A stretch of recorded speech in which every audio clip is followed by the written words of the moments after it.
नमस्कार दोस्तों, चलिए आज का जो प्रश्न है हमारा वो 67वां हमारा प्रश्न है और ये इम्पोर्टेंट प्रश्न है तो प्लीज़ इसे ध्यान से सुनें क्योंकि जो उत्तर प्रदेश पुलिस कांस्टेबल का जो अभी हाल ही में एग्ज़ाम हुआ था, उसी का ये प्रश्न पत्र है और उसी का एक प्रश्न है।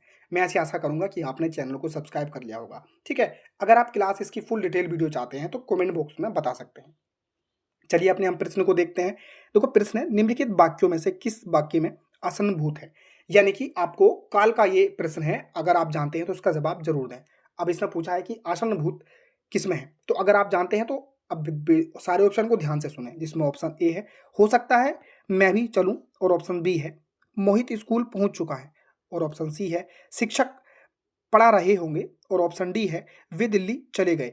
देखो अगर आप इसके विश्लेषण की क्लास चाहते हैं तो कमेंट बॉक्स में ज़रूर बताएँ विथ आंसर और विथ सॉल्यूशन की। इसी तरह की वीडियो के लिए चैनल को सब्सक्राइब कर लें और बिना आंसर दिए जाएँ ना। जय हिंद, जय भारत।